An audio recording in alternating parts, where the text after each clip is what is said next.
ప్రార్థన చేసుకుందాం. పరిశుద్ధుడా, మీకే స్తుతులు స్తోత్రాలు చెల్లిస్తూ ఉన్నాం. ఈ ప్రాతకాల ఆరాధనలో తండ్రి, మీ సన్నిధి నిత్యము మాతో ఉంచండి. ఆరాధన అంతటలో మహిమ ఘనత ప్రభావాలు మీకు ఆరోపిస్తూ యేసు ప్రభు వారి పరిశుద్ధ నామమున వేడుకొనుచున్నాము తండ్రి, ఆమేన్.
ప్రియులారా, ప్రభు పేరిట మీకు శుభాలు తెలియజేస్తూ ఉన్నాం.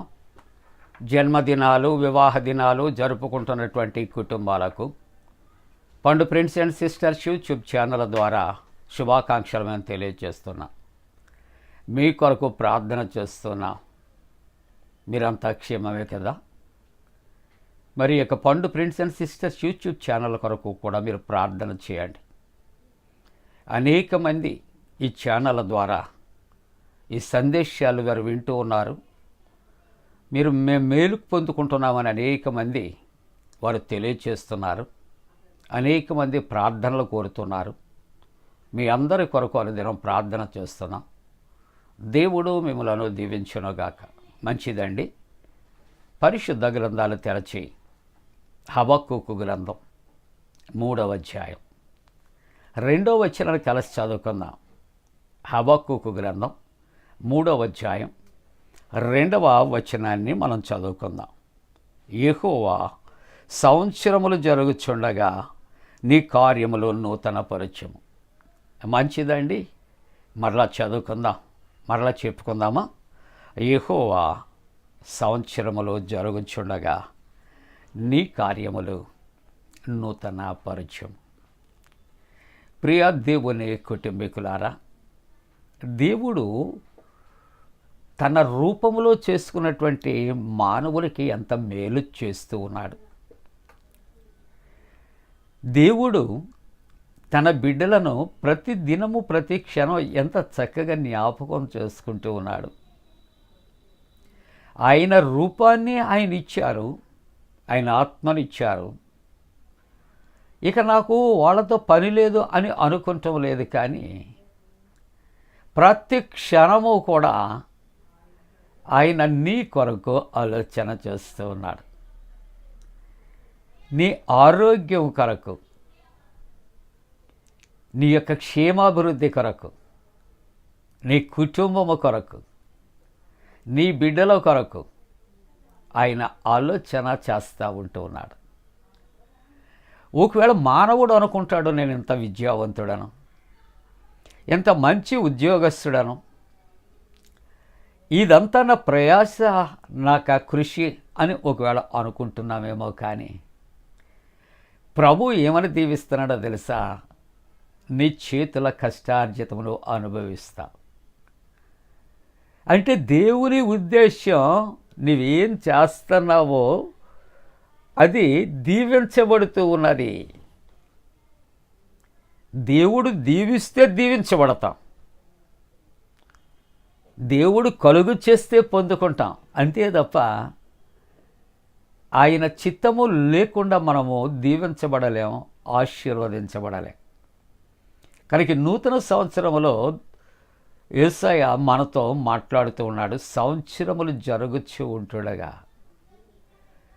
మన జీవితంలో ఎన్ని సంవత్సరాలు గతించిపోయాయి. మన జీవితంలో ఇది ఎన్నో సంవత్సరం అని నువ్వు జ్ఞాపకం చేసుకుంటున్నావు. ఈ సంవత్సరం ముగిస్తుండగా అని కాదు, ఈ సంవత్సరం జరుగుతూ ఉంటుండగా దేవుడట ఈ సంవత్సరంలోనే నీ కార్యాలను నూతనపరచడానికి ఇష్టపడుతూ ఉన్నాడు. నమ్ముట నీ వలనైతే నమ్మువానికి సమస్తము సాధ్యమే. ప్రియులారా, మన జీవితాల్లో ఈ విధంగా మనం ఆశీర్వదించబడ్డాం, మన కుటుంబాలు ఈ విధంగా దీవించబడ్డాయి, ఈ విధంగా ఆరోగ్యంగా ఉన్నాం, ఆనందంగా ఉన్నాం అంటే only because of his grace only. దేవుని కృప మాత్రమే. అందుకే దీవిస్తున్నాడు. సంవత్సరములు జరుగుతుండగా అంటే ఈ సంవత్సరం అయిపోయాకనే కాదు, సంవత్సరాలు ఇలాగూ ఒకదాని వెంట జరుగుతూ ఉంటుండగానే ఇదిగో మిమ్మల్ని నేను నూతన పరుస్తూ ఉంటాను, ఆశీర్వదిస్తాను, అభివృద్ధి పరుస్తాను. ఎంతవరకు? 103వ కీర్తన 11వ వచనంలో ఆయన వాగ్దానం, ఈ భూమి కంటే ఆకాశం ఎంత ఉన్నతముగా ఉన్నదో, యెహోవా యందలి భయభక్తులు గల వారి ఎడల ఆయన కృప అంత అధికముగా ఉన్నది. Praise the Lord. నమ్ముతూ ఉన్నారా? కాబట్టి ఈ నూతన సంవత్సరం మన ప్రయాణం ఎటు? క్రీస్తు వైపు. ఎవరి వైపు చూద్దాం? యేసు వైపు మనం చూద్దాం. అందుకనే ఇక్కడ యెషయా గ్రంథం 9వ అధ్యాయం 10వ వచనములో, ఎవడు తెలుసుకొనలేని మహత్తైనటువంటి కార్యములను, లెక్కలేనని అద్భుత క్రియలను ఆయన చేయుచున్నాడు. ప్రభు మన జీవితాల్లో ఆయనట మనం తెలుసుకోలేనటువంటి మహోత్తరమైనటువంటి కార్యాలు, లెక్క పెట్టలేనటువంటివి, లెక్కలకు మించినటువంటి అద్భుత క్రియలు ఆయన నీ పట్ల చేస్తూ ఉన్నాడని వాక్యం సెలవిస్తుంది. Can we believe? నేను నమ్ముతున్నాను, విశ్వసిస్తున్నాను. నా నిస్సారమైన బ్రతుకులో, నా నిస్సారమైన జీవితంలో అనుక్షణము ఆయన ఆశీర్వదిస్తున్నాడని నమ్మి దేవునికి స్తుతులు స్తోత్రాలను చెల్లిస్తూ ఉన్నా. దైవవాక్యము అంటుంది, యోబు గ్రంథం 37వ అధ్యాయం 5వ వచనములు అంటుంది, నీ మార్గము యెహోవాకు నువ్వు అప్పగించు, నీవు ఆయనను నమ్ముకొనుము, ఆయన నీ కార్యములు నెరవేర్చును. ఎప్పుడు? సంవత్సరాలు జరుగుచుంటుండగా ఆశీర్వదిస్తాడు. అంటే దేవుని వాక్యం అంటుంది, మన మార్గాలు ఆయనకు అప్పగించాలి, మనము ఆయనను నమ్ముకోవాలి.